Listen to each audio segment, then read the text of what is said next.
Empieza el matriarcado. Está no ar o podcast Roda de Cinema. I am not in danger, Skylar. Why so serious? Eu estou grávida de Luiz Carlos Prestes. Foi isso? Não sei, só sei que foi assim. To poison and destroy my brother. Amélie Poulain. Así fue como terminé llamándome Tokio. Tadinho é o caralho, meu nome agora é Zé Pequeno, porra.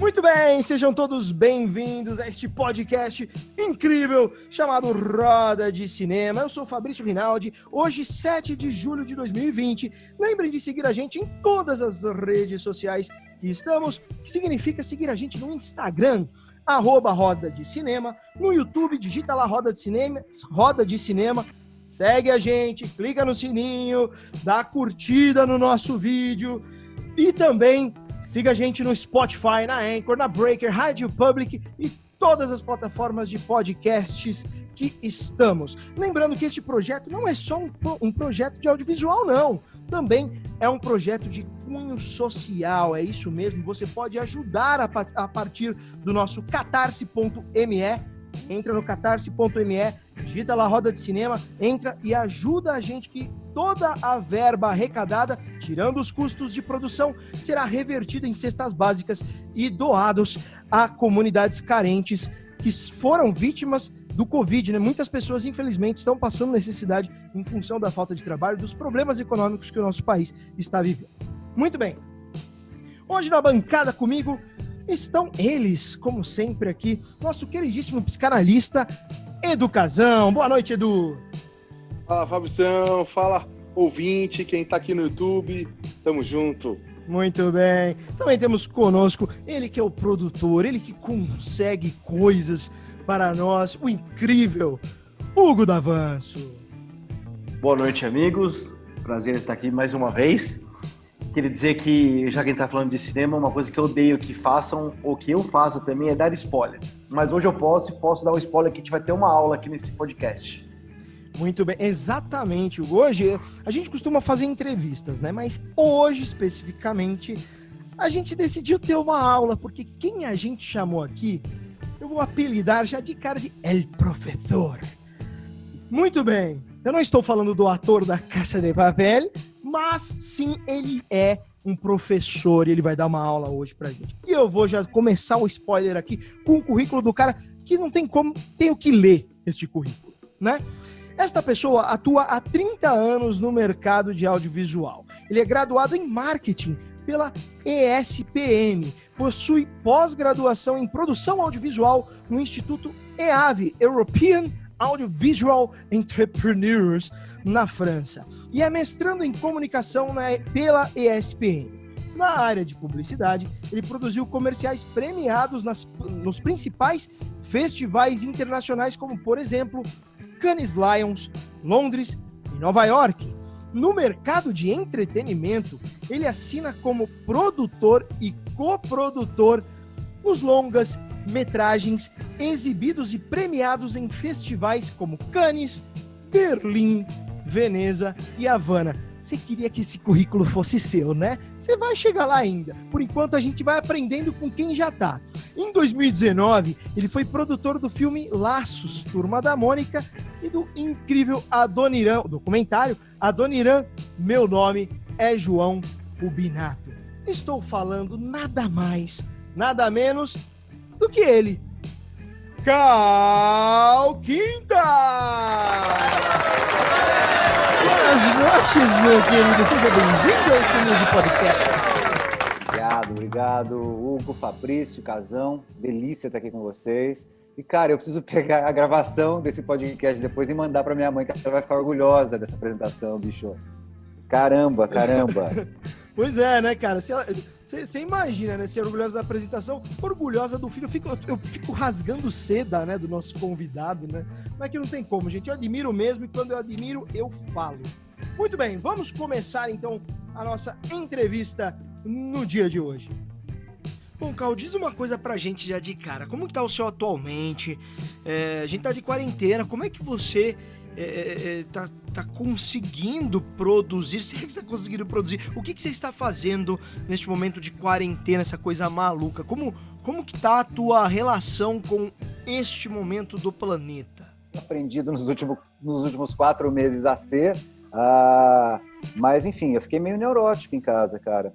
E tinha esses amigos que estavam voltando do Festival de Cinema de Cartagena, dentre eles o Casão e tudo, que tinha me convidado para vir para casa dele. Falei, bom, cara, aqui em São Paulo eu vou pirar. Durante os 7 primeiros dias, ainda estava light em casa, porque a área comum do prédio estava aberta. Então eu descia, lia um livro na área social, perto da piscina, ficava na churrasqueira, essas coisas todas, ou seja, não ficava trancado em casa. Quando fecharam a porra da área social do prédio, aí o bicho pegou literalmente, cara, aí eu pirei. Foram 2 dias que eu fiquei enlouquecido mesmo, sem sair de casa, aí eu já tinha estocado comidinha em casa, essas coisas todas, lendo pra cacete, assistindo filme pra cacete, e aí falei, não, eu preciso ir embora daqui, cara. E aí tinha essa opção, eu podia ir pro interior também, meus pais são no interior e tal. Tenho casa no meio da serra e tudo, poderia ter ido para lá também, mas aí como o Casão estava voltando e tal, falei, porra, vai ser legal. Eu já tinha vindo visitá-los, ele, né, e a Denise, a esposa dele e tal.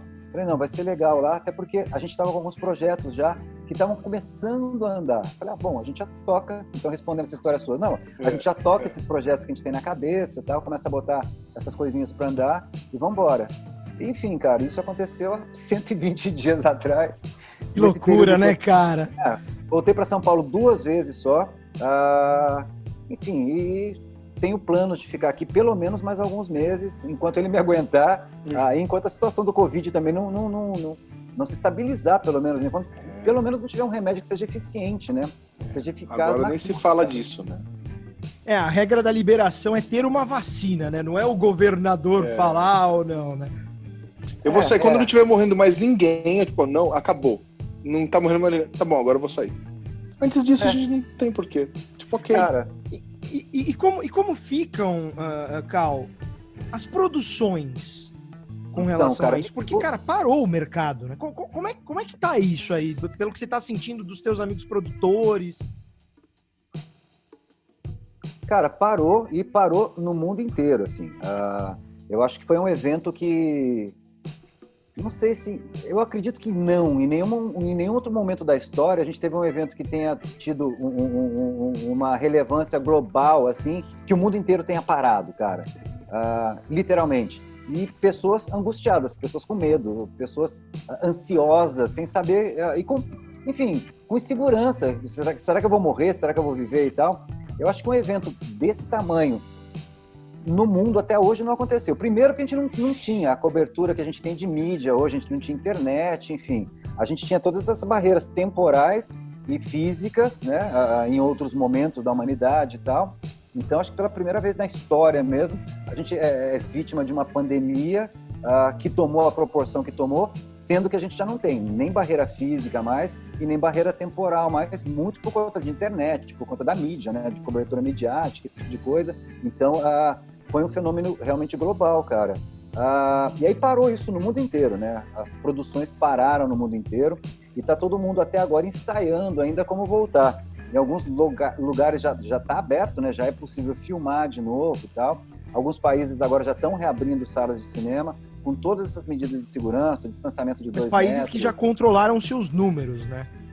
Sim, de morte, de contaminação. Claro.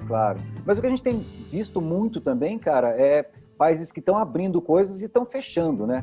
Miami, por exemplo, ontem, segunda-feira, o Major, né, o prefeito de Miami, está fechando de novo. A cidade estava aberta, já restaurantes e tal, uma coisa de 3 semanas e tal, e amanhã está fechando de novo. Ontem ele soltou um decreto que amanhã ele está fechando restaurantes. Que aumentou de novo o número. Aumentou de novo absurdamente, cara. Aumentou absurdamente enfim, a Organização Mundial da Saúde, os cientistas, todos falam que a gente tem poucas medidas efetivas para controlar a disseminação do vírus, né? Uma delas é o uso de máscara e a outra é o isolamento social, cara. Então, bicho, não tem muito o que fazer, né? Você tem que praticar o isolamento se a gente quiser controlar o vírus. Então, o que acontece é isso. E não é só em Miami, cara. Parece tão simples, né? Pois é. E na verdade, são coisas simples. Depois que a gente fica um período maluco, e eu tive a sorte ainda de estar aqui trancado com amigos. Então, querendo ou não, a gente tem assunto, eu tô vendo gente, então eu não tô trancado sozinho em casa. Imagina é uma bolha, né? Vive numa bolha, porque não é a realidade lá de fora, né? Exatamente. Ô, Carl, aproveitando esse seu gancho aí, ao mesmo tempo que tá todo mundo em casa, teoricamente se aumenta muito o consumo, né? Você tem muito mais tempo de assistir a Netflix, a Amazon e consumir mais audiovisual. E ao mesmo tempo você não consegue produzir. Você sentiu esse impacto na sua produtora? Você perdeu clientes, perdeu contratos ou ganhou mais contratos por aumentar esse consumo? Como é que foi isso para você? Não, cara, na verdade assim, não ganhei contratos nenhum por conta desse aumento de consumo, não. E é uma realidade que aqui no Brasil ela acabou meio que sendo uma das últimas porradas que o mercado audiovisual tomou, né? Porque vamos combinar que a coisa já não está normal aqui desde há 2 anos, desde quando o nosso governo federal tomou posse e tudo, enfim, haja vista... A nossa pandemia chama... a gente passa por uma pandemia já anterior à Covid. Já tinha uma pandemia muito mais grave. Pelo menos no mercado audiovisual brasileiro, a gente já estava passando por uma coisa muito sintomática, que foi desde que esse governo tomou posse e tudo, né, cara? Já visto, inclusive, essa loucura de não ter mais Ministério da Cultura, né? De ter virado uma secretaria e tudo. Não tem mais lei do audiovisual, o fundo setorial tá negativo. E tá parado também, enfim. Cara, foi uma bomba atrás da outra. Não foi surpresa para ninguém, isso era plataforma de campanha já, né? Do atual governo e tudo. Erroneamente ou equivocadamente, eles botaram tudo nas costas e na conta da Lei Rouanet, quando a Lei Rouanet é a lei que menos incentiva cinema. Então, assim, é um contrassenso absurdo, né? As pessoas comentam coisas que elas não sabem do que estão falando, e aí a gente tem que atribuir isso à ignorância delas mesmo, né? Infelizmente, a gente vive num país onde todo mundo é técnico de futebol e todo mundo entende de muita coisa que nunca leu alguma coisa sobre, né? E a Lei Rouanet entra nessa conta também desses críticos, né? Principalmente para usar um termo que a Covid também popularizou, né? Que é a história do rebanho, e o nosso governo conseguiu popularizar desde há 2 anos, tal. A Lei Rouanet entrou nessa política de rebanho, que é o que a gente enxerga no governo hoje, tudo, né? Então, assim, não, já vinha com os projetos audiovisuais nossos sofrendo já um certo tipo de influência negativa por conta dessa política, dessa falta de política de cultura, né, que a gente enxerga no Estado hoje. Eu, por sorte, ano passado, em 2019, eu estava com alguns projetos que já estavam finalizados e estavam sendo lançados, né? Que aí foi o Laços, Turma da Mônica, que a gente lançou em junho. E em março, eu tinha lançado um docudrama, que era do Jorginho Guimeli, né? Que é do Otávio Escobar, da Prodigital do Rio de Janeiro, que eu fui produtor associado, minha produtora foi coprodutora também. E no final do ano, a gente já estava com a previsão de lançar o documentário do Adoniran Barbosa, que por sua vez também era parte de um projeto Transmídia, que a gente tinha feito já algumas ações, dentre elas uma exposição que em janeiro de 2019 ainda estava em cartaz no Farol Santander, e o documentário a gente acabou lançando em janeiro desse ano. Ele ficou em cartaz 8 semanas até a Covid cortar tudo isso, né? O que é um projeto Transmídia? O projeto Transmídia é quando você pega, usando uma linguagem técnica, até quando você pega uma propriedade intelectual, ou seja, você pega um personagem, uma marca, uma história, e você começa a contar essa história em diversas plataformas diferentes, né? E cada plataforma conta essa história de uma maneira que complementa a outra. Então é muito comum você ter, por exemplo, um filme que é fruto de um videogame, né? Então está se falando do mesmo universo e tal, mas são histórias complementares. Então na plataforma do videogame, você tem o videogame sendo jogado em si, com uma narrativa específica do videogame. Você tem um filme que vai para cinema e depois vai para as TVs a cabo, plataforma de internet e tal, que conta uma outra história. Às vezes você tem uma animação que é complementar àquilo, e você tem a produção dos próprios caras que estão consumindo essa história, né? Então, o transmídia, tecnicamente, é quando você começa a contar uma história baseada em alguma coisa, né? Uma propriedade intelectual, adequada a cada um dos meios onde você vai veicular essa história. É muito comum você ter livro também, esse tipo de coisa que é complementar, né? Mas se você pensar em Star Wars, por exemplo. Né? Por exemplo. Por você que tem o filme, você tem as animações, né? Os desenhos animados de Star Wars, você tem videogame, você tem uma brinquedinhos, brinquedos, esse tipo de coisa toda, né? É quando você começa a explorar esse universo todo em diversas mídias, vamos chamar assim, em diversos meios, né? Tipo Laços da Turma da Mônica, né, Gão? Fala aí, acho que você ia falar disso, né? Foi mal. Não, eu ia perguntar que isso é uma coisa muito forte fora do Brasil. Eu queria saber se, além desse que você comentou, se tem mais projetos assim, é uma coisa meio nova. Por que não tem muito projeto desse tipo no Brasil? Se é que não tem, né? Cara, na verdade, assim, é um tipo de projeto que Hollywood, sim, explorou muito, né? Principalmente nessa coisa de começar a lançar produtos derivados de filme, ou filme derivado de videogame, ou videogame derivado de filme e tal. Eles sempre exploraram muito bem esse mix, né, de possibilidades que você tem de explorar uma determinada propriedade intelectual, uma determinada coisa e tal. No Brasil e no resto do mundo, isso é uma coisa meio recente e tal. Eu tive sorte de ter alguns contatos com pessoas que trabalharam nisso, né? Eu fiz um curso de transmídia aqui no Brasil de um cara chamado Jesse Cleverly. Ele é um inglês que ele coordenava a área de transmídia da BBC de Londres e tal. Então foi a primeira vez que eu tive contato com ele, com essa história, né? Em 2010, mais ou menos.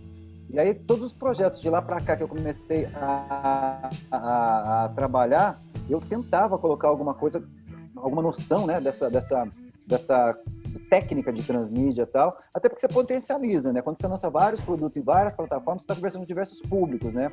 E aí um começa a puxar o outro. Então, a possibilidade que você tem de ter um produto audiovisual bem sucedido, quando você usa essas técnicas de transmídia, ela aumenta. Então, eu comecei a tentar aplicar isso em alguns projetos, né? Alguns rolaram, alguns não rolaram e tal. E o Adoniran é um caso clássico. Eu até uso em algumas aulas que eu dou e palestras que eu faço em festival de cinema e tal.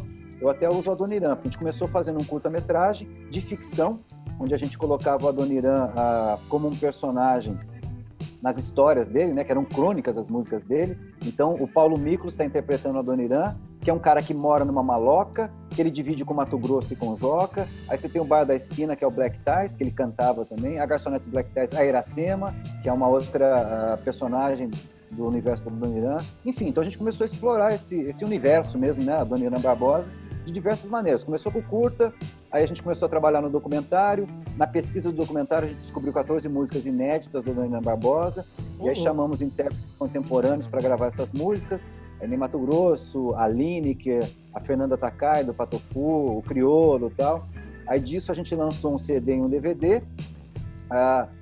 Isso se transformou num programa de televisão também, que foi exibido pelo Canal Brasil. Aí veio a exposição que a gente fez no Farol Santander, com o acervo do Adoniran Barbosa e tal, que por sua vez estava guardado num sítio no interior de São Paulo, em Salto. A gente levou isso para São Paulo, virou matéria do Fantástico, a saída desse acervo do Adoniran. A gente hospedou ele na Galeria do Rock, né, porque segundo o Toninho, que é o criador da Galeria do Rock, até hoje ele é o síndico, vamos chamar assim, da marca Galeria do Rock e tal. O Adoniran foi o primeiro punk de São Paulo, porque ele foi o primeiro artista que deu voz à periferia de São Paulo e tal, né? Então, se ele tivesse nascido hoje, muito provavelmente ele ia ser um cantor de funk. De rap e tal. Sensacional imaginar isso, né? Isso é muito louco. A gente pensar nisso é muito louco, cara, porque ele fez isso. Nos anos 50 era isso, cara, quando ele levou o samba para São Paulo e cantando com aquele sotaque que ele inventou, porque na verdade o Adoniran era um personagem, né? Também, né? Ele era periferia. Cara. Ele era total periferia. E o personagem que ele criou, né? Porque o Adoniran é um personagem que o João Rubinato criou, né? Que ele era um cara que era artista de rádio, foi artista de circo também e tudo. Ele criou cinema, né? E virou a persona dele mesmo. Ele assumiu esse personagem e viveu como Adoniran Barbosa, né? Então, assim, o transmídia que a gente fez a Adoniran foi isso. O último produto que a gente entregou foi esse documentário, mas passou por isso tudo. Por isso, a gente fez 5 exposições em estações de metrô de São Paulo. Enfim, gerou uma série de outros produtos onde a marca começou a ficar mais forte, né? O Adoniran Barbosa começou a ficar mais forte.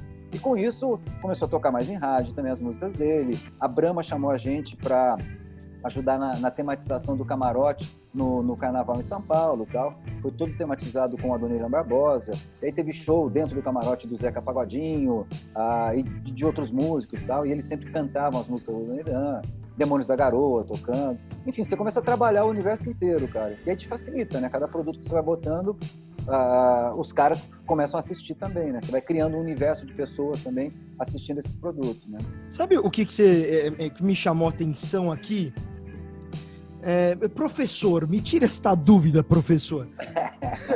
Eu tenho uma produtora pequena e bem humilde, chamada Cisne Negro Filmes. E a gente produziu um documentário chamado Vida Sem Câncer. Esse documentário, ele veio de um livro, também chamado Vida Sem Câncer, que está distribuído aí, né, nas grandes livrarias do Brasil, até fora do Brasil até esse livro. Mas este projeto, ele não é apenas o filme e o livro, ele também é uma palestra que o cara que escreveu o livro, ele dá essa palestra, tal, etc. E a gente provavelmente vai transformar ele num podcast de saúde, assim que alguma verba sair lá, enfim. Este projeto é um projeto transmídia? Cara, porque você está falando de um mesmo assunto, né? De um mesmo tema, em diferentes meios. E cada meio, não é que você está reproduzindo o mesmo tema. Não, Não é a mesma coisa que você pegar um filme que está no cinema e você colocar ele na TV a cabo e depois você colocar ele numa plataforma de internet, numa Netflix da vida e tal. Não, isso não é transmídia, porque é a mesma história, né? Você tá... A narrativa é outra, né? A narrativa é outra. Na verdade, cara, falando um pouquinho de teoria, já que você chamou de professor. Professor, tudo, cara. Na verdade, essa história toda de transmídia, né? Quem acabou usando muito e popularizando muito esse termo é um autor chamado Henry Jenkins. Ele fez isso agora, no começo dos anos 2000. Ele fala disso num livro que ele lançou em 2006, que veio para o Brasil em 2009 e tal. Mas, no fundo, o precursor dessa loucura toda foi um canadense, filho da puta de louco, chamado Marshall McLuhan, nos anos 50 e 60, que foi o cara que criou aquele bordão de que o meio é a mensagem. Então, o que falava o McLuhan na época? Ele foi detonado na época, né? Porque, a princípio, quando você pega essa frase dele, né, que o meio é a mensagem, você está dando tanta importância ao meio que está veiculando aquilo, quanto ao conteúdo, né? E ele falava que não, que, na verdade, o que ele queria dizer, quando ele dizia que o meio era a mensagem, é que para o espectador, para o cara que está recebendo essa mensagem e tal, ele é influenciado absolutamente pelo meio, porque você adapta essa mensagem conforme o meio que você vai usar. Então, a linguagem que você vai usar numa publicação jornalística, por exemplo, num jornal escrito e tal, é diferente de uma linguagem que o próprio jornal televisivo tem, né? Geralmente o escrito ele é um pouco mais formal e tudo, né? E quando você começa a falar de contar a mesma história através de um jornal, seja em tirinhas ou seja mesmo numa matéria jornalística, sei lá, através de um programa de TV, de entretenimento, e depois você transforma essa mesma história num filme de ficção, e você pode transformá-la também num documentário e tal, aí sim você começa a trabalhar com esse universo transmediático, vamos chamar assim. Então. Sim. Então é uma coisa antiga, né? Uma coisa que vem dos anos 50, né? Cara, aí você vê, né? Negócio antigo e que ainda há uma confusão, né, das pessoas no momento de direcionar a mensagem. Olha, a comunicação, ao meu ver, é um dos pontos mais desafiadores da humanidade, né? De conseguir se comunicar com eficiência. Problemas na comunicação geram guerras, inclusive. Agora, ainda nesse... eu realmente acredito nisso. O Adoniran, cara, uma dúvida. Você assistiu uma peça do Adoniran, chamava Boêmios de Adoniran. Você assistiu essa peça? Você viu? Não, cara. Eu não assisti essa peça. A gente pesquisou muita coisa de Adoniran Barbosa e realmente já produziram muita coisa a respeito de Adoniran, né? A obra do cara é muito rica mesmo. Ele é fodão, cara. Ele é fodão. Se você for pegar as obras do Adoniran e analisar friamente mesmo, cara, o que ele fala nas músicas dele, nessas crônicas, né? Que são verdadeiras crônicas, as letras de música do Adoniran, elas se aplicam muito ao que acontece hoje em dia, cara. O Pedro Serrano, que foi o diretor do documentário, ele foi muito sensível quando ele filmou o centro de São Paulo, agora, né? Muito recentemente, agora, na contemporaneidade, 3 anos atrás, 2 anos atrás, a gente estava filmando o documentário e tal. E ele pegava lá gente que estava morando na rua e tal, que era coisas que a Dona Irã já cantava nos anos 50 e 60. Que era de neguinho que tinha perdido a casa dele porque destruíram a maloca dele para ali levantar um prédio e tal. São os grandes sucessos do cara, né? E você vê isso acontecendo até hoje, bicho. Principalmente no centro de São Paulo e tudo. Você vê essa pujança toda, né? Que o progresso atrás em detrimento à vida das pessoas, né? Atropela, né? Exatamente.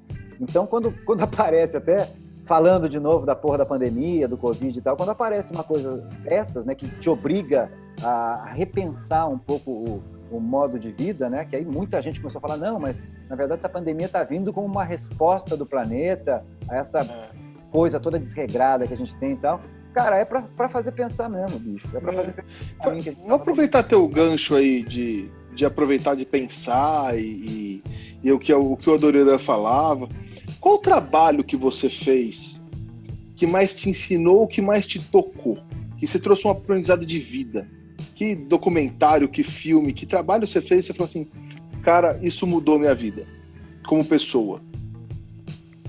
Puta, Casão, na verdade, assim, não quero virar lugar comum dizendo isso, mas, cara, na verdade, o envolvimento que a gente tem quando a gente faz um trabalho audiovisual é tão grande, cara, você se entrega tanto mesmo, e no meu caso, que trabalho como produtor, o meu envolvimento vem desde a concepção do projeto, né? Então, cada projeto que eu faço, e são projetos longos, né? Um projeto audiovisual, ele dura, no mínimo, se você tiver muita sorte e as coisas acontecerem muito rápidas, no mínimo você vai ficar envolvido com a brincadeira. 2 anos, Eu nunca tive um projeto que eu tenha ficado envolvido só 2 anos, cara. Mas, então ele acaba te consumindo muito, né? E então, cada um deles sempre traz alguma lição pra gente, não só profissional, como uma lição de vida mesmo, cara. Profissional, então, nem se fala, né? Cada projeto cada projeto tem suas merdas particulares, né? Então, você tá aprendendo a se desviar dos imprevistos, essas coisas todas. Mas, pessoalmente também, cara, como é um trabalho em equipe também, você sempre está envolvido com um montão de gente e aí você acaba aprendendo também com essas pessoas, cara. Então, assim, de novo, não querendo dar uma resposta fácil, mas acho que todos eles acabaram me influenciando uma coisa aqui, outra coisa ali, e de todos eles eu acabei trazendo um ou outro amigo ou uma outra passagem que acabaram influenciando muito minha vida, cara. Mesmo os trabalhos que não deram certo, que ficaram só no desenvolvimento, porque às vezes a gente entra nessa história e, sei lá, você faz um roteiro, aí você não consegue comercializar esse roteiro depois para produzir e tal. Mesmo esses acabaram trazendo algumas amizades e algumas experiências de vida, né? Trazendo, né, cara? Muito bem, Hugão, você... Fazer coisas fora, né, do Brasil, cara. Porque aí sim é um tesão. Coproduzir fora e filmar fora e tal. Aí você tá... além e você tem muita experiência com isso, essa coisa de coproduzir fora, com gente fora na Argentina, no Chile, na Espanha. Você tem bastante essa experiência. Isso é uma coisa que acontece normalmente mesmo? Ou é uma característica da tua produtora? Cara, eu fui atrás, na verdade, bicho. Foi proposital. E o nome da minha produtora, Latina Studio, foi proposital, porque eu queria fazer coproduções latino-americanas, tanto no mercado de publicidade como no mercado de longa-metragem. E tive muita sorte, cara, na verdade. Porque a gente começou fazendo publicidade, era uma rede de produtoras que eu coordenava aqui do Brasil, eram produtoras independentes, né, em 8 países da América Latina e tal, fazendo publicidade. Então a gente atendia clientes de publicidade na América Latina inteira, produzia nesses países todos e tal. E aí, cara, produtor é uma praga. Todo produtor, ou diretor e tal, tem um projeto de longa-metragem que ele quer fazer, né? Tem um projeto artístico que quer fazer. E aí, numa das reuniões que eu estava no Chile, o Juan de Dios Larraín, que é o irmão do Pablo Larraín, que são sócios na Fábula, que é a produtora que ganhou o Oscar de filme estrangeiro com Uma Mulher Fantástica, né? 2 anos atrás e tal. Belo filme. Belíssimo filme, né? Eles me chegaram em 2007 com um roteiro chamado Tony Maneiro, que eles queriam coproduzir e tal, e eu entrei na coprodução com eles. Ia ser o primeiro filme de uma trilogia, quem ia dirigir era o Pablo Larraín, que hoje é um senhor diretor, né, reconhecido e tal. Ele que fez o Jack, da Jacqueline Kennedy, ele que fez o Neruda também, e foram 2 filmes que foram pré-selecionados para o Oscar no mesmo ano. Então ele estava concorrendo, né, pré-concorrendo ao Oscar, com o Neruda, como filme estrangeiro pelo Chile, e com o Jack, que estava com algumas indicações, e acabou concorrendo mesmo, né? O Jack concorreu com a melhor atriz no Oscar e tal. Então, assim, eu produzi o Tony Maneiro com ele, e o filme foi muito bem, cara. A gente foi convidado para ir para 120 festivais no mundo inteiro. Foi o filme pré-indicado para concorrer ao Oscar de filme estrangeiro pelo Chile. A gente ficou entre os 8 finalistas, né? Só não ficamos entre os 5, então eu não tive a experiência até hoje de pisar no tapete vermelho do Oscar e tal. Mas foi assim, foi o primeiro filme, então foi muita sorte, a gente não acreditava naquilo que estava acontecendo. Aí um foi puxando o outro. Aí já coproduzi o segundo filme dele também, o Pós-Mortem. Ia coproduzir mais um esse ano, que inclusive eles estão rodando no Chile agora no segundo semestre. Eu resolvi sair por bem, porque, enfim, deu essa questão toda da pandemia, já estava com uma dificuldade gigantesca de conseguir financiamento aqui no Brasil, pelos mesmos motivos que a gente já falou, né, do nosso querido incentivo que o governo federal dá à produção artística aqui no país hoje e tal. Então, eu acabei saindo desse projeto e tudo, mas a gente chegou a ganhar prêmios com esse projeto que vai ser rodado agora. A gente ganhou um prêmio de produção na Espanha, por exemplo, e tal, e que é uma coisa meio comum. Quando eu entro nesses projetos estrangeiros, a gente vai procurando esses fundos estrangeiros também e tal. Então, é um caminho um pouco diferente de quando você está rodando um filme absolutamente brasileiro, né, cara? Ô, Cal, mas, por exemplo, hoje, vamos novamente no aspecto do professor. Eu tenho uma produtora pequena. Se eu quiser começar a construir coproduções internacionais, qual é o caminho? Por onde eu começo?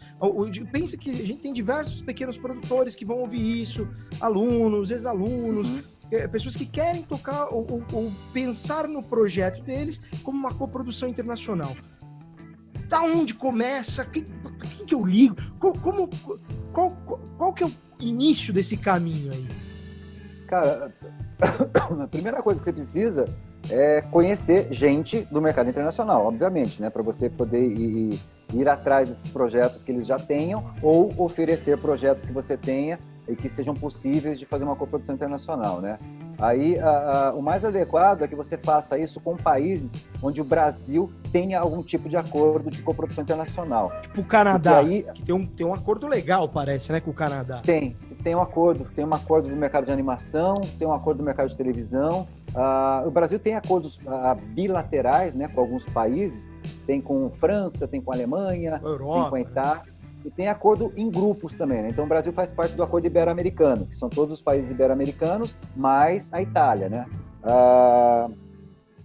E, enfim, bilateral tem com vários países e tal. E aí quando você tem um acordo bilateral, o que acontece é que fica mais fácil para você ter o reconhecimento do filme como um filme brasileiro, ou seja, você poderia, se a gente tivesse ainda, né, utilizar as leis de incentivo culturais do Brasil e desse outro país também, numa proporção menor. Então, geralmente, esses acordos de coprodução bilaterais, eles dizem que a parte minoritária tem que ter no mínimo 20% e a majoritária, obviamente, no máximo 80%. E aí você pode trabalhar isso com mais de 2 países, com 3 países, por exemplo. Ao passo que se o Brasil, por exemplo, não tiver um acordo de coprodução, vamos supor que você esteja fazendo uma coprodução com os Estados Unidos. Para o teu filme ser reconhecido como filme brasileiro depois, você tem que utilizar 2/3 da equipe técnica brasileira e você tem que ter 60% de propriedade do filme. Então, te complica um pouco mais de conseguir uma coprodução, porque muito possivelmente esse outro país que não tem um acordo com o Brasil vai ter uma legislação interna que também vai pedir que ele tenha a proporção majoritária dele e que ele tenha também uma proporção majoritária na equipe técnica, né? Então, fica mais complicado. E aí, bicho, para conhecer as pessoas de fora, para você fazer uma coprodução internacional, é ir para festivais, para encontros de produtores e tal, ou se ligar a alguma entidade. Por exemplo, da Brave, né? Que a Brave, ela cria pontes ali, não é? Ou eu estou equivocado? Não, a Brave faz isso, e faz isso muito bem. Cinema do Brasil faz isso e faz isso muito bem também. O que é Cinema do Brasil? É uma entidade? O Brasil é como a Brave, né? A Brave é uma associação de produtores e tal. Cinema do Brasil também é uma associação de produtores. Ambas têm o apoio da APEX, que é a Agência Brasileira de Apoio a Exportações e tudo, né, cara? Ou seja, tem uma ligação com o Ministério das Relações Exteriores e tal. E normalmente eles têm estandes e representações em vários festivais e encontros de produtores internacionais. Ou se você não tiver condições, ou não quiser, ou não puder viajar e tudo, a gente tem alguns eventos no Brasil que recebem muitos produtores internacionais também. O Rio to See, que é o antigo Rio Content Market, recebe, é um dos maiores eventos que tem de encontros de produtores e tal, tanto para projetos de televisão como para projetos de cinema e tal. O Ventana Sur é outro que é grande, que é aqui em Buenos Aires, né, do ladinho e tal. Também é um evento muito conhecido e tal. E aí você tem alguns outros também, o Doc SP, você tem alguns eventos que são que convidam sempre delegados internacionais, e aí você consegue fazer a ponte, né? Você consegue conhecer essas pessoas. Sim, começa a construir o relacionamento, né? Tudo vai começar dessa história, né? De você conhecer as pessoas e começar a construir um relacionamento, né? Sim. Hugão, manda ver, meu querido. O Cal, você tá falando desse assunto aí de festivais e tudo mais, eu queria saber qual que é a importância deles. Tanto para você como produtor, ou como para sua produtora, para você fazer nome lá fora, para ficar conhecido. Até voltando um pouco nessa questão que você estava falando, qual que é a importância deles? Só emendando e pegando o gancho no que o Hugo tá perguntando, e isso é um negócio que eu tenho muita dúvida, porque, por exemplo, o filme que a gente produziu aqui, eu não coloquei em festivais. Até por inabilidade, né, assim, não sei, porque é documentário, eu não fiz lobby nenhum, não sei se precisa fazer lobby. Então, o que eu tô perdendo ao não ter colocado em festivais? É o de como e o porquê, né? Eu acho que é bem importante isso. Uhum. Cara, assim, fazer um filme, né? O ato de fazer um filme, ele só se completa quando você tem o teu filme exibido para o público, né, cara? O cinema é uma arte que ela necessariamente, ela nasceu assim, né? Em 1895 e tal. O nascimento do cinema, eles consideram 1895 porque foi quando teve a primeira exibição pública de um filme. Então, o filme, ele só se completa quando você tem o público, cara. Então, assim, não adianta você falar, eu fiz um filme e tudo, se você não exibiu esse filme, seja em televisão, seja em sala de cinema, onde quer que seja não adianta, internet, claro. Ele não cumpriu a função dele, né? O ciclo, não fechou o ciclo, né? O tripé dele é esse, cara, é a produção, a distribuição e o público, né? Então você tem que assistir ele, né, bicho? Exibição, né? E os festivais, na verdade, eles são, primeiro, uma ferramenta que a gente tem para você trabalhar a divulgação do teu filme, né? Então, quando você consegue emplacar um filme seu num line-up de um festival, significa que vai ter gente ali assistindo o teu filme do mercado de distribuição, agente de venda, distribuidores, canais de televisão. Então, isso pode te facilitar a colocação do teu filme no mercado, né? Lembrando sempre que esse trabalho que a gente costuma fazer de festivais, ele é um trabalho prévio à exibição. Geralmente, quando a gente vai para festival, é porque você está procurando um agente de venda, um distribuidor, ou você já tem esse agente de venda e distribuidor e ele mesmo coloca o teu filme no festival, porque ele vai estar buscando ali vender o teu filme para outros países, ou para salas de cinema, esse tipo de coisa. Então, assim, o festival, na verdade, ele é uma ferramenta para a divulgação do teu filme mesmo, né? E aí, enquanto profissional, ele acaba sendo uma ferramenta para você aumentar o teu network. Então, quando eu vou para um festival com o meu filme, óbvio, eu estou fazendo um trabalho lá de divulgação do meu filme, fazendo meu network para isso. Quando eu vou para o festival e eu estou sem nenhum filme, eu estou indo lá com a função e com a tarefa de ver o que o mercado está produzindo, né? De assistir filmes de amigos, de pessoas que eu não conheço e tudo, ver o que é que está rolando e tal, de fazer contatos também para buscar algum tipo de coprodução, seja brasileira, seja internacional e tudo, né? Por exemplo, o meu filme, o filme da produtora, ele vai ser exibido, a gente já tem as janelas de exibição, né? Uma em agosto, outra em setembro, começa no streaming e tal, enfim. Ainda assim, é importante ir pro festival. Ou não, agora, porque já tá, não que já tá 100% distribuído, ainda quero ir para outros lugares, né? Como é um documentário, quero ver se coloco na CNN, a gente tá brigando pela Netflix, né? Que é a menina dos olhos de todo mundo que produz alguma coisa. Hoje, tem interesse em estar na Netflix. O fato de já ter a distribuição negociada e a exibição também faz com que o festival não seja tão fundamental, ou ainda assim é muito importante? Cara, assim, depende muito da característica do teu filme. Você pega o Turma da Mônica, por exemplo, cara. O Turma da Mônica é um filme extremamente brasileiro, né? É um filme que reflete muito da nossa cultura local e tudo. Ele é um filme que é baseado numa obra que é muito famosa, né? Todo mundo conhece o universo Maurício de Souza e tudo.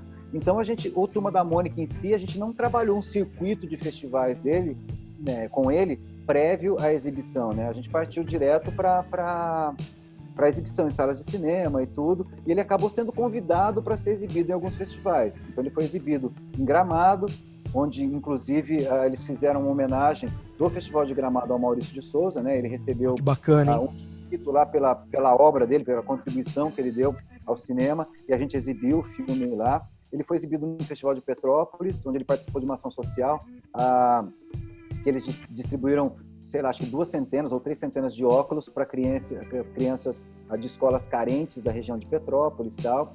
E então as crianças foram para o cinema, ganharam os óculos, né, ali na sala de cinema, e na sequência assistiram o filme. Então, assim, a estratégia de lançamento do Turma da Mônica, em particular, ela não previu essa exibição em cinema por isso, pelas características do filme. Ele é um filme que, em teoria, ele tinha uma capacidade comercial bastante grande, por ser de um universo muito conhecido e tudo, né? E por ser um filme muito, muito local, muito brasileiro, né?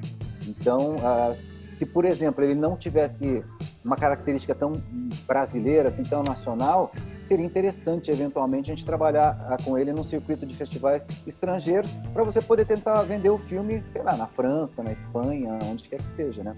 Então, no teu caso... Como feira de negócio, né? O festival é um pouco como uma feira de negócio dos outros setores, né? A feira do carro, a feira do calçado, a feira... Só que acontece muito mais, né? Os festivais, exato. Né? É mais ou menos isso, cara. Tem rodada de negócio também. Tem vários festivais, tem essa parte que é voltada ao mercado mesmo, né? Onde você tem uma área específica ali, que é uma área de network mesmo, de business, de você fazer contato com agentes de venda, com distribuidores e tal. E mesmo que o teu filme tenha já um agente de venda ou um distribuidor internacional e tal, no festival é interessante para ele tentar vender isso para outros países, né? Então, sim, cara, o festival é uma plataforma muito legal de trabalhar, na verdade. Além de ser um tesão de ser no festival, você está sempre encontrando gente do mundo inteiro. Lá no meu caso, que acabo trabalhando muito com o mercado estrangeiro, fazendo coproduções, eu já fiz, acho que foram 5 longas em coprodução, cara, internacional, né? Então, você acaba encontrando as pessoas ali e tudo. Então, é bacana. Isso é bem bacana. Tem esse lado comercial que é interessante também, né? Hugão. Cal, eu queria saber, você falou agora, comentou do Laços, do Turma da Mônica, e também vou entrar, como o Fabrício perguntou aqui, o lance do professor, para aproveitar o professor. Como é que funcionou a parte de direitos autorais desse filme? Cara, o processo foi um pouco longo, na verdade, cara. Quando começou-se a conversar com o Maurício de Souza, eu nem estava no projeto ainda, minha produtora não estava envolvida no projeto ainda. Quem levou o projeto para a gente foi o Charles Miranda, que é um dos produtores do filme também. Ele tinha uma empresa, e tem até hoje uma empresa de animação, da qual eu sou sócio também. E o primeiro projeto que ele tinha apresentado para o Maurício de Souza era fazer um longa-metragem de animação com o Maurício de Souza. E começaram a trabalhar contratos, esse tipo de coisa, né? Fazer divisão dos direitos, como que seria, quem teria direito a quem, a quanto, essas coisas todas, né? Da tal da RLP, da Receita Líquida do produtor, quanto se pagaria pro Maurício de Souza em termos de direitos autorais para poder utilizar os personagens dele, essas coisas todas, tá? Até que numa das reuniões o Maurício sugeriu que se fizesse um live action mesmo, né? Tava começando a rolar a história, estou falando de 2015, tá? Tava começando a rolar a história dos filmes da Marvel, esse tipo de coisa, tal, tô falando de 5 anos atrás. Disney começando a falar de fazer o Aladdin, de fazer o Dumbo e tal, de transformar as animações em filmes live action e tal. E aí o Maurício mesmo que sugeriu de fazer o Laços, né? Que era uma história, aí entra a parte transmídia do Laços, vamos chamar assim. Era uma história que já tinha sido lançada por um selo específico da Maurício de Souza, que é uma graphic novel, que é uma história um pouco mais adulta, né, mais complexa, ela tem começo, meio e fim, é diferente de uma revista em quadrinho, por exemplo, né, como se fosse um livro ilustrado e tal. E aí ali a gente começou a gente mudou um pouco a questão do contrato, foi quando o Charles me procurou, porque eu já fazia filmes e tudo, ele nunca tinha feito um filme, né, ele vinha do mercado de animação e tal, e ele me procurou e a gente entrou como coprodutora para fazer o filme mesmo. E aí começou tudo isso. Então, assim, teve todo um processo de negociação com a Maurício de Souza Produções, né, com a MSP, em relação aos direitos autorais e aos direitos patrimoniais sobre os personagens, né, sobre esse universo dele, da Turma do Limoeiro, da Turma da Mônica e tal, e a parte criativa também, como a gente estava usando uma história que já existia, e era uma história que não era da Maurício de Souza, né, porque o Laços ele foi criado pelos irmãos Cafage, né, pelo Vitor e pela Luciana Cafage e tudo. Então teve esse processo de negociação com eles também para poder usar os direitos, né, de usar a graphic novel deles e tal. Enfim, aí a coisa foi toda seguindo nesse sentido. Imagina-se, óbvio, né, que e a gente fez isso com a Maurício de Souza também, eu falei, ok, vocês têm uma série de produtos que vocês já licenciam os personagens da Turma da Mônica, os desenhos e tudo, né, desse universo, sei lá, para maçã, para esse tipo de coisa todas. Obviamente que agora a gente vai tentar negociar também as propriedades intelectuais do filme Laços mesmo, e aí sim, a produtora, enquanto detentora dos direitos, também passa a ter direitos patrimoniais sobre esses produtos licenciados também, né? Então, é um processo de negociação um pouquinho complexo e tal, mas que existe no mercado, super existe no mercado isso. Você agora, bom, você falou que já está encaminhada a produção de um segundo filme da Turma da Mônica, ou algo assim, né? Qual que é a tua participação nessa segunda edição? É a minha primeira pergunta. E para a pessoa que é ator, que está ouvindo aqui esse negócio, este podcast, como que ele pode participar desse casting? Como que ele se apresenta e aonde? Cara, só se tiver um terceiro filme, porque o segundo a gente já filmou e já tá montando, né? Já está montando? Já tá montando. Você, então, reformulando a pergunta, em que você participou dessa montagem? E se ainda está, né? Porque ainda não finalizou a montagem. Não, ainda não finalizou a montagem. Eu sou produtor associado desse filme só. Pelo fato de a gente ter criado todo esse universo do Laços mesmo e tudo, né? Os personagens são os mesmos, né? Os atores são os mesmos, as locações são as mesmas que a gente filmou do Laços, então esse universo todo já é fruto do Laços, né? Esse segundo filme agora se chama Lições. A graphic novel, na verdade, ela é uma trilogia, né? É o Laços, o Lições e o Lembranças. A gente filmou o Laços, o primeiro que foi lançado. No começo desse ano a gente filmou Lições, que já está filmado e está em montagem agora. O diretor é o mesmo, é o Daniel Rezende. Eu sou um dos produtores associados, cara, então participei de todo o processo de seleção de casting, seleção das locações do Laços, que foram herdados agora por Lições e tudo, então eu assino como produtor associado. Não participei da filmagem do Lições, nem nada, não me envolvi muito, né? A confecção do roteiro foi feita também pelo Thiago Dottori, que já tinha feito o roteiro do Laço. Então, assim, a equipe técnica, na medida do possível, foi mantida a mesma, né? A equipe criativa foi mantida a mesma. Daniel Rezende é o diretor, os personagens são os mesmos. Entendi. Casão, pergunta. Temos ainda uma última pergunta? Posso ainda uma última pergunta? Por favor, a gente tem ainda 15 minutinhos aqui para... Cal, qual é o sonho que o Cal ainda não realizou no audiovisual? Putz, grila, Cara, tem um monte de coisa que eu queria fazer mesmo, bicho. Eu acho que a brincadeira legal do audiovisual é isso, cara, que o teu projeto mais legal sempre vai ser o próximo, né, que você vai fazer. Porque como cada um é um desafio e tudo, depois que você passa pelo desafio, que você consegue concretizar aquilo, que as pessoas assistem e tal, você já está se metendo em outro, né? Então sempre vai ter alguma coisa na frente. Mas qual aquele que assim, você fala assim, puxa, caramba, é sonho, assim?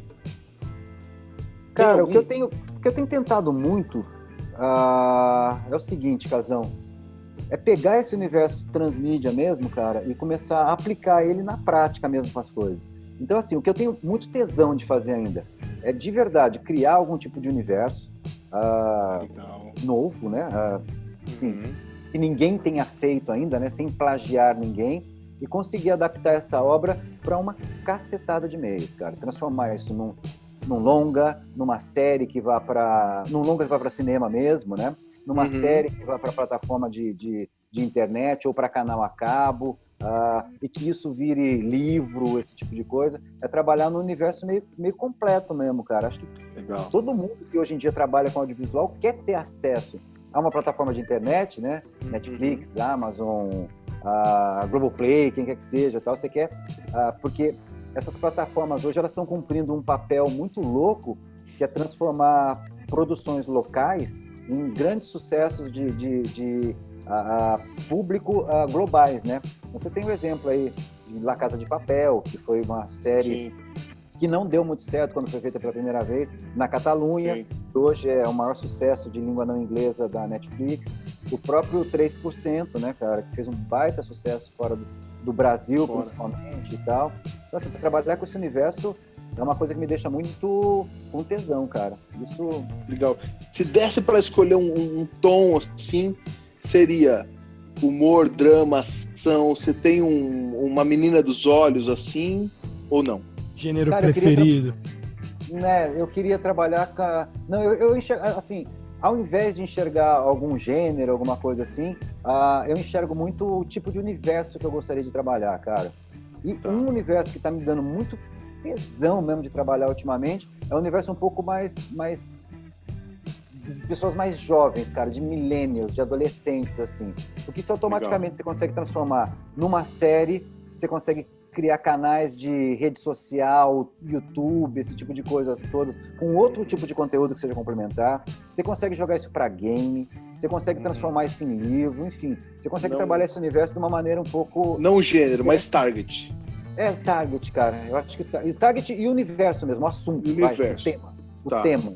Eu acho que trabalhar com esse público é muito tesão, porque eles consomem um tipo de linguagem de uma maneira que a gente não consumia antes, cara. Para eles é tudo... consomem mesmo, né? Consomem muito, né? Cara.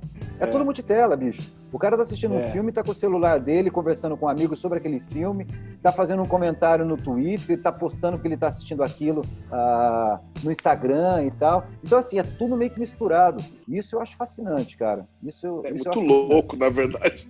É assustador. Ô, Cal, falando aqui do nosso último tema, de la noche, mercado. E vamos falar do presente / futuro um pouco. Tendo em vista a conjuntura que a gente tem hoje no Brasil, né, que a gente está com um fundo setorial não sendo pago. Segundo o último balanço que saiu do governo, o fundo setorial está negativo. A gente tinha 1 bilhão e 200, 300, foi para 740 milhões, está negativo, sem pagar. Lei do audiovisual, foi vetada a renovação dela no final do ano passado, se não me engano, dia 30 de dezembro de 2019. Covid. O audiovisual parado. Cara, eu não sei, mas eu confesso para você que eu tô um pouco assustado com o presente e o futuro do que pode acontecer no audiovisual brasileiro. Assim, de forma séria, porque eu não consigo enxergar produções, digamos que não tivesse o Covid. As produtoras já estavam com grandes problemas, e agora com o Covid. Como que o mercado artístico de audiovisual vai sobreviver neste presente / futuro próximo e até janeiro de 2021, já levando em consideração a questão do Covid e do governo atual que a gente tem. Eu estou um pouco assustado. A produção, a segunda temporada do Vida Sem Câncer, que a gente fez o filme, fez a primeira temporada, uma sériezinha de 4 episódios, a gente já estava planejando a segunda temporada com 10 episódios, já estava em captação plena, parou tudo e foi tudo por água abaixo. E eu confesso para você que eu não sei qual caminho a gente vai tomar. Parou. E não apenas por causa do Covid, em função governo, essa equação, governo e Covid. Eu vejo que isso deve estar ressoando pelo mercado todo brasileiro, né? O que vai acontecer, na sua visão, com o mercado nacional nesse momento, até em janeiro, meados do ano que vem, de repente, o reflexo que acontece no ano que vem inteiro? Cara, eu não posso estar otimista também, porque, enfim, eu vivo esse mercado, atuo nesse mercado, dou aula nesse mercado e o caceta. Então, assim, obviamente que eu não posso estar otimista vendo o que a gente está vendo, esse descaso, esse desmonte, esse descalabro que é esse governo absurdo. Esse desgoverno. Fazendo esse desgoverno absurdo, essa loucura que eles estão fazendo em relação à cultura, cara. As pessoas não se dão conta que, na verdade,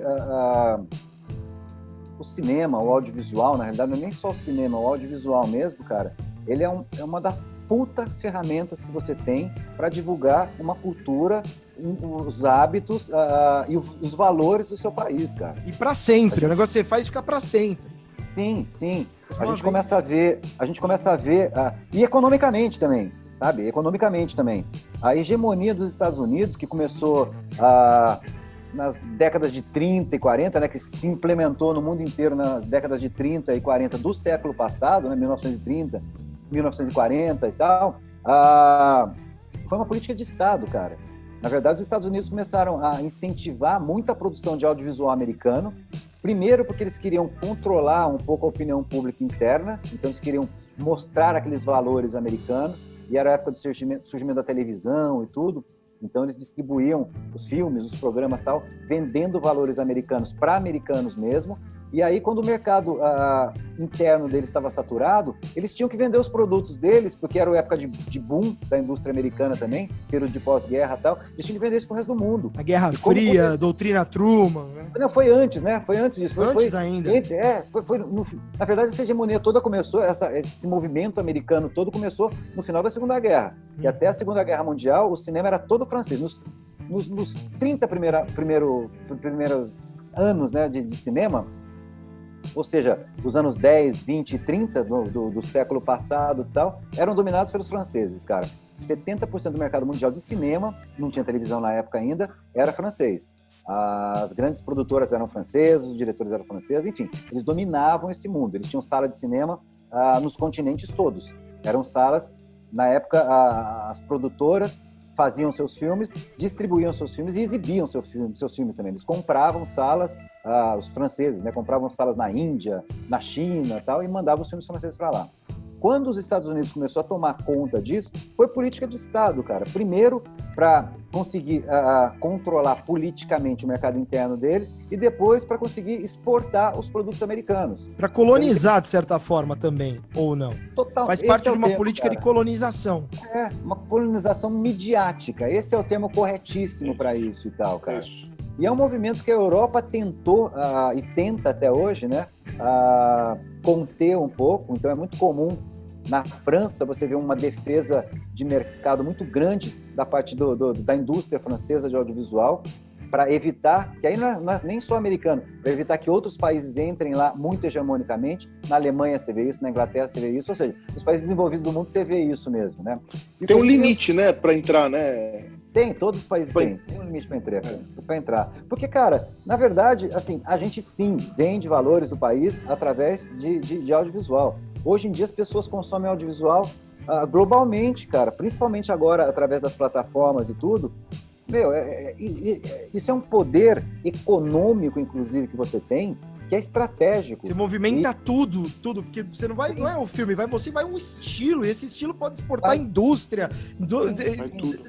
É o teu jeito de ser, é a tua língua, é a tua cultura, é isso tudo que você está exportando. É isso tudo que você está exportando, cara. Tem um movimento muito recente, que é o movimento do audiovisual, e aí é o audiovisual no todo mesmo, cara, que é da indústria sul-coreana, que é uma loucura o que essa indústria... Maravilhoso, né? De anos, cara. É K-pop que eles dominam hoje, vendem K-pop no mundo inteiro. Super. Briga de igual para igual com qualquer outro estilo de música hoje no mundo. E é um país minúsculo, com uma população pequena e tal. Cinema sul-coreano hoje, eles dominam completamente a produção audiovisual no leste asiático. Eles já dominam toda essa parte dos países que estão ali em volta e vão para o Japão e tem acordo com a China, que é um país super fechado em audiovisual, em filmes estrangeiros audiovisuais e tal. A Coreia conseguiu quebrar isso. Ganharam o Oscar agora de filme estrangeiro, né? Então eles estão tendo uma relevância, uma protuberância no mercado ultimamente, que é parte de uma política de Estado mesmo. Só para te dar um exemplo, em 2010, eles veio uma delegação de sul-coreanos para São Paulo e queriam se encontrar com produtores brasileiros. O Brasil sequer tem acordo de coprodução com a Coreia. E assim, o Brasil, quando vai para um festival, Cannes, Berlim e tal, sempre vai uma delegação armada pelo Cinema do Brasil, pela Brave e tal, mas sempre vai uma delegação oficial de produtores brasileiros para lá.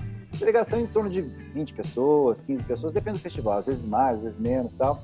Os coreanos vieram para cá, não para um festival, vieram para fazer reuniões com produtores brasileiros, para buscar coproduções e tal. Cara, eu fui nessa reunião com eles, devia ter uns 30 coreanos lá, com intérprete, com o caralho a quatro, porque eles mal falavam inglês também e tudo. Então, assim, isso tudo incentivado pelo que seria, sei lá, o Ministério das Relações Exteriores deles. Isso é mamata na Coreia! Comunista!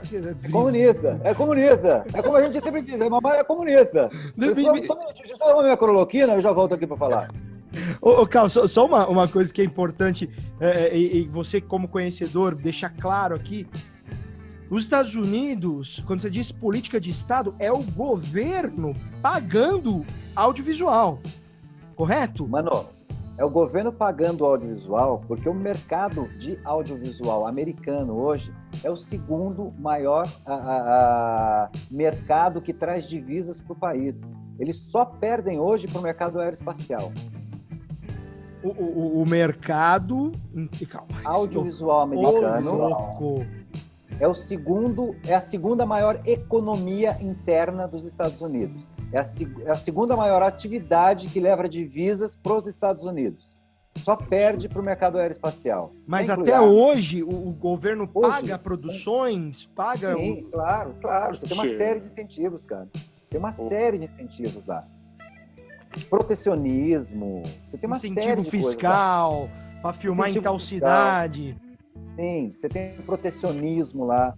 Você tem um número X de produções americanas, você tem cota de tela, você tem essas coisas todas, que aqui a gente fica discutindo, é coisa de tupiniquim mesmo, cara. É coisa de tupiniquim. Principalmente, desculpa, principalmente com as pessoas que a gente tem hoje tomando conta do país e que ficam lambendo bota de americano, cara. Então, é meio ridículo. Se reproduzisse, pelo menos, as políticas culturais que eles têm lá, que acabam virando econômicas, eu não tô falando... Assim, eu não tô falando de pouca coisa. A indústria farmacêutica americana é fodida também. A indústria audiovisual é maior. Qualquer outra indústria que você pegue americana, com exceção da aeroespacial, é mais pobre do que a indústria do audiovisual americana. Traz menos divisa para o país do que a indústria audiovisual americana. No Brasil, quando eu fiz o meu curso de produção executiva, faz um tempo, então talvez esse dado esteja um pouco desatualizado, mas você pode me corrigir se eu estiver aqui com algum dado equivocado. Em 2007, 2006, antes de começar o fundo setorial, antes de começar a funcionar o fundo setorial, que se não me engano começou em 2006, 2007, a gente produzia em torno de 15 filmes por ano. Depois dessa política, isso foi crescendo. No ano passado, se não me engano, a gente produziu algo em torno de 160 filmes. E a gente se tornou, a indústria de audiovisual ultrapassou a indústria têxtil no Brasil. Procede essa informação, né? Ultrapassou uma cacetada de indústrias no Brasil e tudo, cara. Ano passado a gente chegou a bater, falam alguma coisa em torno de 180 filmes. É que tem filmes que não são registrados na Ancine, e agora a Ancine também não tem mais o banco de dados que tinha até então. A Ancine tinha um... Cara, é um processo de desmonte. É só você ver o que está acontecendo cara, só você ver o que está acontecendo com os museus mesmo, essas coisas todas, cara. Cinemateca em São Paulo. Cinemateca está correndo o risco de pegar fogo também, porque o governo não repassa todo o dinheiro que tinha que pagar. E lá você tem material quimicamente fotossensível que pode se autocarburar. Então aquela porra pode pegar fogo. Pelo amor de Deus. Os caras não estão pagando o ar-condicionado, né? Tem que pagar a conta de ar-condicionado, cara. Porque a porra do governo não repassa o dinheiro para lá. Mas você falou também um negócio muito... Vocês estão falando um negócio muito importante, mas também não tem um pouco de consciência do brasileiro que está... Não só do governo, não vamos culpar só o governo. O governo tem 1000 problemas. O governo é eleito, né, Edu? A gente geografia, cara. Então, assim, se o governo é eleito, tem um brasileiro que elegeu essa merda. Tem um brasileiro que colocou os negros lá. E aí, a gente tem aqui o roteirista, o cara que criou a ideia, o produtor. Esses caras são patriotas como o americano? Vou fazer uma outra provocação agora. Porque, assim, você vê o americano colocando a bandeira, colocando o Jack Daniels, colocando todos os produtos. E não foi o governo que mandou ele fazer isso. E ele faz isso. Eu posso dizer que eu tive uma experiência... Eu fui coordenador da Apex, essa agência de promoção à exportação. Eu fui coordenador do instrumento musical, lá em Brasília. Eu tenho experiência de perto. E tivemos um problemaço lá de assim, capa de revista com guitarra brasileira. O dono da guitarra brasileira processou porque ele não recebeu royalties. O americano nunca faria isso. O cara da Gibson, você acha que o cara da Gibson, da Fender, vai processar alguém por... A guitarra dele tá na capa de uma grande revista? Não. Então, assim, olha a mentalidade do brasileiro pequenês, tupiniquim, pequena. se ele não estiver ganhando algo diretamente, ele não põe. Ele não pensa em colocar a bandeira brasileira, ele não pensa no país dele. Também quando tem a ideia, quando está produzindo ou quando está roteirizando. Tô dando o meu achismo aqui, o meu olhar. Vocês não acham também que não é só culpa do governo por a gente também não pensar em ser patriota, como o americano é? Vai lá, Cal, depois eu posso dar minha opinião, mas vai lá. Eu sou o provocador desse negócio aqui, eu boto as lenhas aqui, é isso. O Cal é o professor. El professor empieza o matriarcado. Vai lá. O professor que responde. Vou dar minha opinião pessoal nessa história aqui, cara. Quando a gente tá falando de bandeira, quando a gente tá falando de hino, de nacionalismo, então a gente tá falando de valores, né, bicho? Então, assim, a bandeira é um símbolo que você tem ali do país. Então, e me dá muito medo, inclusive, que esse símbolo hoje em dia tá sendo tomado pelo sequestrado por uma ideologia maluca. Completamente louca, completamente tosca, né? Vamos combinar que é completamente tosca. Essas pessoas são doentes, né, cara? De fazer esses exércitos e tal. Uma vez eu fui passear na Avenida Paulista, que é fechada nos domingos e tudo, e tinha um exército lá de gados, né? Com a bandeira do Brasil e tudo, com uniforme e tal, marchando, velho. Marchando. Foi uma das coisas mais ridículas, mais absurdas que eu já vi na minha vida. Aquele povo louco, né? Marchando ali, com os cabelinhos iguais e tudo, com bandeira do Brasil e tudo. Porra. Era parte do exército dos 300, que na verdade são 30 da Sarah Winter lá. É uma coisa meio pitoresca o que está acontecendo no país nos últimos anos, né? Com a chegada dessas pessoas e tudo. Então, cara, acho que sim, acho que eu me considero super nacionalista, cara. Eu gosto muito do Brasil, acho que a gente tem uma cacetada de valores que, inclusive, são muito universais, no sentido de que vários países queriam ter a miscigenação que a gente tem, a convivência pacífica. Eu não sei nem se a gente tem mais, a gente vinha tendo isso, né, até 2 anos atrás, cara. Culturalmente tinha, política... culturalmente a gente tinha, mas começou começou uma cultura de ódio mesmo, cara, que infelizmente partiu dessas pessoas que estão no poder hoje e tudo, né, e que continuam fazendo essa cultura de ódio, né, contra a religião que não seja deles, contra modos de vida que não sejam deles, contra a constituição familiar que não seja deles, a careta e tudo, enfim, um processo de não aceitação do outro, né, um processo de a gente desevoluiu, né? Cara, a gente evoluiu completamente. Pra trás, né? A gente mudou muito para trás. Inclusive ilegalmente, né? Direitos, inclusive, que já estavam garantidos, né? Legalmente, né? Constitucionalmente, começaram a ser questionados, cara. Casamento gay, esse tipo de coisa. Que bizarro, é bizarro a gente imaginar que... Perdemos 40 anos. Quando que você, 50 anos, perdemos 40 anos. Em 1998, você olhava... 2020, o que vai estar acontecendo? Eu vou me teletransportar, eu vou estar com um traje espacial, vou conhecer Marte, teremos carros voadores. Não! Estamos cuidando do anos alheio. Quer dizer... Sim, é isso. É inacreditável. Discutindo se o negro pode exercer o direito dele até a religião afro dele. Cara... Peraí, quantas casinhas pra trás, velho? Quantas casinhas pra trás é isso, cara? 50 anos. Discutindo os direitos que as pessoas têm de se relacionar com quem quiserem, de transar com quem quiserem e tal. Oi. Hoje a gente vai estar discutindo isso? Para, meu. Para. Pra né? quê, né? Bom, cara, enfim, eu acho que com esta elucubração de Dr. Eduardo Casarotto, mais o posicionamento do Cal, a gente vai pro nosso quadro que finaliza esse podcast, porque já, para variar, estouramos o tempo, como é a nossa tradição. A gente é ótimo de tempo. É a nossa tradição estourar o tempo. Seria estranho se a gente não estourasse, né? Não seria estranho. Seria estranho a gente não estourar o tempo. Faz parte do nosso DNA, isso. Bom, vamos lá. É duração de longa-metragem, velho. É isso, né, cara? Tem que ter mais de 1 hora e 11 minutos. A gente vai pro segundo episódio depois, se for o caso, não tem problema. Vamos Vamos começar o Curtinhas do Convidado. Curtinhas do Convidado. Muito bem. Cal, Curtinhas do Convidado funciona da seguinte maneira. Eu te faço uma pergunta e você responde no pique do pique com uma palavra ou o mais perto possível disso que você conseguir. Tá ok? Tá ok. Essa porra aí, vai. Pergunta logo essa merda aí, cacete. Vamos lá, então, as nossas perguntas do Curtinhas do Convidado. Vamos lá.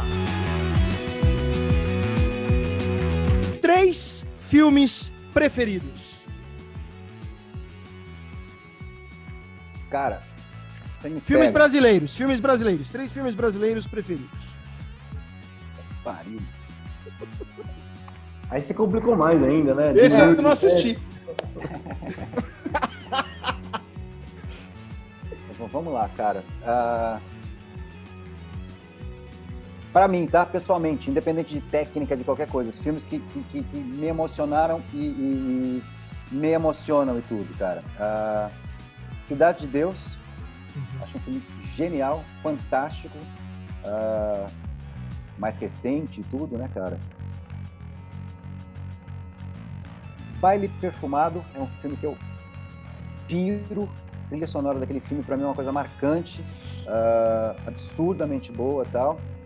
E Pagador de Promessas, que é um filme maravilhoso também, cara. Clássico. 3 filmes estrangeiros preferidos. De novo, tá? Independente de técnica, de gênero e o cacete. Trilogia do Senhor dos Anéis.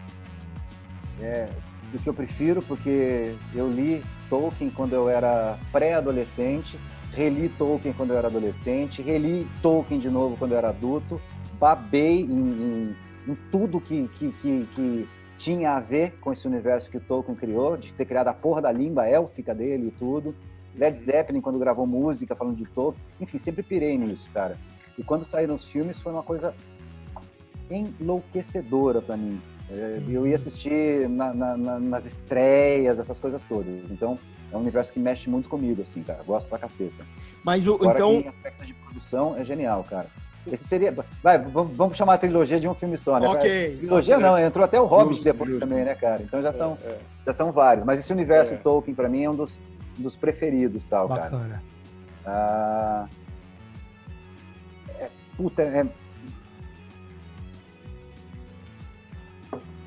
Eu não sei de verdade te dizer quais são os outros filmes estrangeiros que eu prefiro. Sabe? Não consigo julgar muito. Tem muita coisa que eu gosto muito, cara. Taxi Driver é um filme que eu piro, assisto várias vezes. Taxi Driver, adoro essa criação de universo meio, sei lá, meio punk rocker que você tem, bem anterior a punk rock, esse tipo de coisa toda. Acho, bem louca, bacana, bem louca mesmo, cara. Um filme que me pira a vida. São tantos, Fabrício. Eu vou ficar devendo o terceiro, porque senão vou ser injusto com uma cacetada de filme que eu gosto. Vou ser injusto comigo mesmo, cara. É difícil. Eu teria dificuldades de responder este quadro. 3 diretores brasileiros favoritos. Cara. Aí eu vou puxar a sardinha pro meu lado, cara, também. Daniel Rezende, que fez o Turma da Mônica. Um cara fantástico de trabalhar. Contemporâneo meu, de faculdade, inclusive. A gente estudou na mesma época, lá na SPM mesmo e tal. E logo depois de lá ele começou a carreira dele como montador. Acho ele um cara bárbaro mesmo. E aí, enfim, falei de Cidade de Deus, não posso deixar de falar de Fernando Meirelles, cara. Eu adoro o trabalho do Fernando e tal. Os outros filmes dele também são fantásticos, cara. E filmes muito difíceis, né, dele colocar na tela Saramago, por exemplo, cara. Um livro onde as pessoas não têm nome, bicho. E o cara tem que transpor isso pra tela, onde todo mundo fica cego.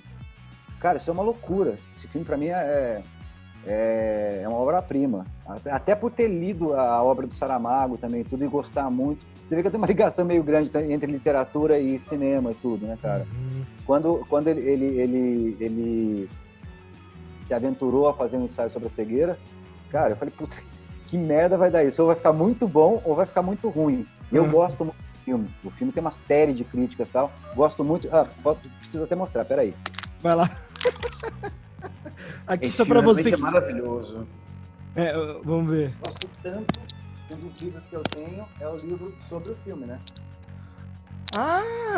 Só pra quem tá ouvindo a gente, que tá sem o recurso visual... Textos e tal.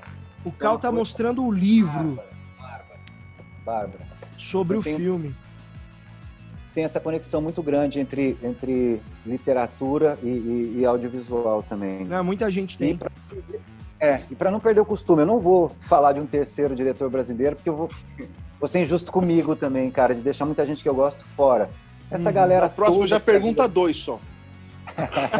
Não, ele vai responder um e o segundo não responde. Aí eu não posso falar do segundo, cara, porra. É uma tática isso aí. Mas acho que a gente está num momento muito legal, né? Desde que começou a retomada do cinema mesmo, né? Sei lá, desde que a Carla Camurati veio com o filme dele, que acho que meio que marcou a retomada ali, a gente está num momento legal. E é um tesão porque você tem uma série de filmes muito diferentes entre eles, cara. Você tem toda essa safra de filmes que vem do Nordeste agora, por exemplo, né, dos pernambucanos fazendo coisas lá e tal, que é muito interessante, é muito legal, cara, de ver a diferença que a gente tem de cinematografia.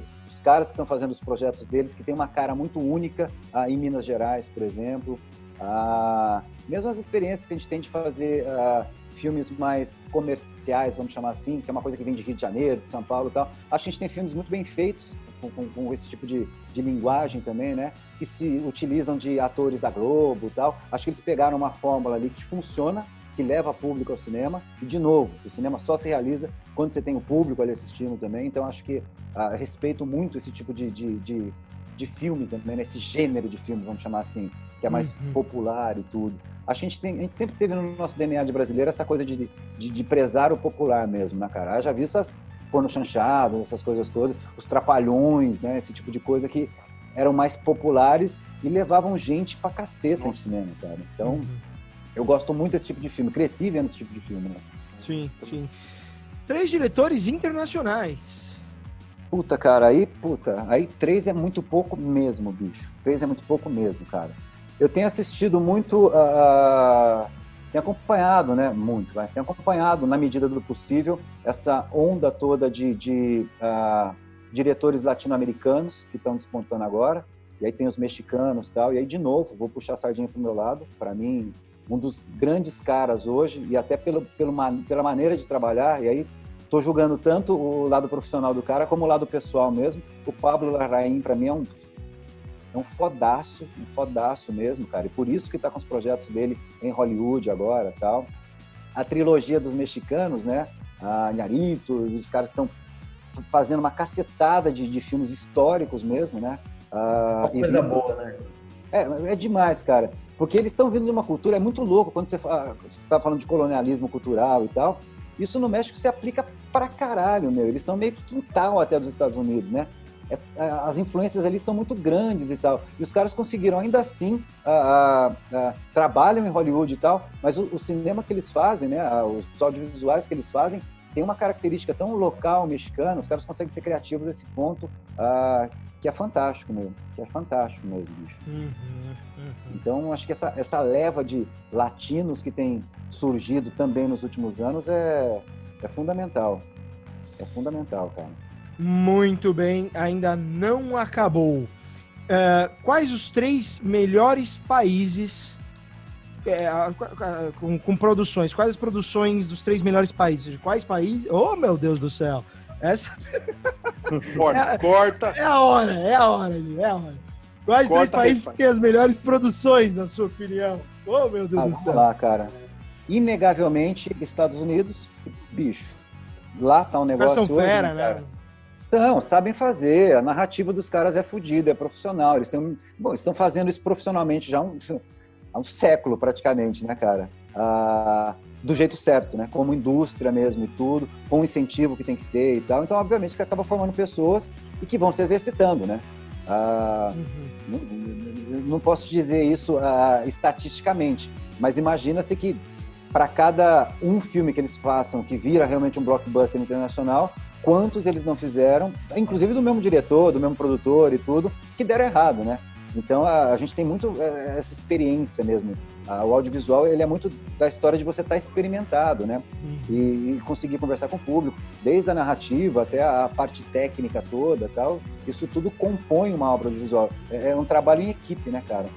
Sim. Então, sim, o mercado de lá, sem dúvida, hoje é um dos mais evoluídos do mundo e tal. outros tem dois. outros lugares, tem outros lugares que são fantásticos também, né, cara? E que tem características muito peculiares, né? Cinema francês, audiovisual francês é uma coisa muito interessante. Ele geralmente te traz uma reflexão muito bacana de se ver e tudo.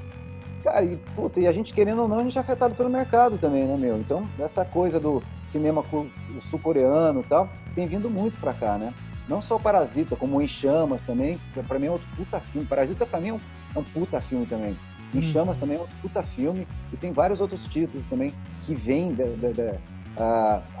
da Ásia mesmo, né? Principalmente da Coreia do Sul, que são fantásticos. E é outro tipo de cultura, né? Eles contam a história de uma outra maneira, é uma cultura muito diferente da nossa e tal. E que eu acho interessante assistir, cara. Então seria Coreia o segundo, é isso? Coreia e Ásia em geral, né? Encabeçada ali pela Coreia. Eu acho que é geral. E os primeiros seriam esses sul-americanos, né? Latino-americanos, na verdade. Estão começando a tomar conta, estão começando a fazer um cinema muito particular, né? Bacana. Não dá nem pra falar mais de cinema, Fabrício, na verdade. A gente tá falando aqui de audiovisual, né, cara? Sim. Esses caras navegam em filme, navegam em série, e tudo que eles põem à mão tem uma peculiaridade, né, cara? Com certeza. Desligue o podcast e assista. Pra quem não viu ainda, a Turma da Mônica Laços, porra! Cal, muitíssimo obrigado. Posso eu fazer uma última dessa, claro, gente? Claro. Uma coisa muito Vai rápida. Vai lá, Hugão. Eu queria perguntar se tem algum filme que você gostaria de falar, puta, esse filme eu queria ter produzido. Alguma coisa próxima que você quer. De verdade, velho.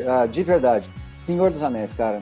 Queria ter sido o estagiário de qualquer departamento da produção. Porque ali tudo é interessante pra mim. A história é interessante, porque me pega desde muitos anos da minha vida e tudo. E tecnicamente, cara, pra mim o filme é impecável, bicho. Escolha de locações que eles fizeram, elenco, tudo isso, cara.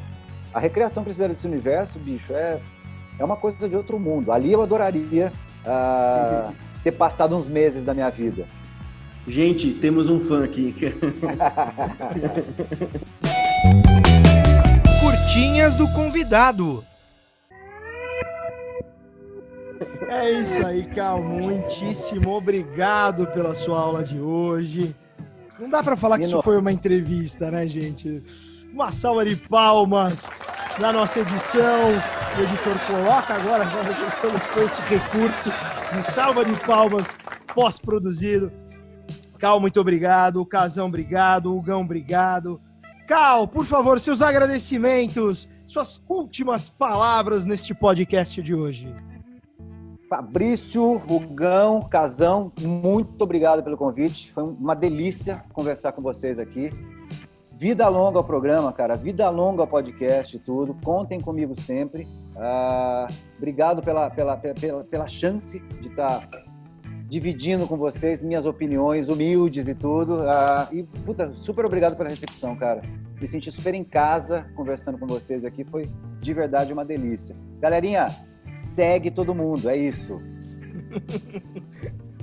É isso aí, muito bem. Bom, esta foi mais uma edição do Roda de Cinema com o nosso incrível Cal. Lembrem de seguir a gente nas redes sociais, @Roda de Cinema, no Instagram, no YouTube, Roda de Cinema, e o nosso Spotify também, Roda de Cinema, ok? Eu sou o Fabrício Rinaldi, fico por aqui. Um grande beijo, um forte abraço, até a próxima e fui!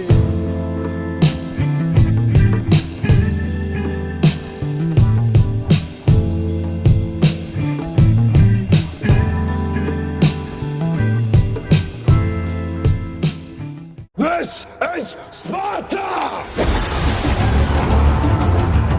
E este foi o podcast Roda de Cinema. I am not in danger, Skyler. Why so serious? I see dead people. Eu estou grávida de Luiz Carlos Prestes! I am the danger. Como foi isso? Não sei, só sei que foi assim. Tadinho, caralho, meu nome agora é Zé Pequeno, porra.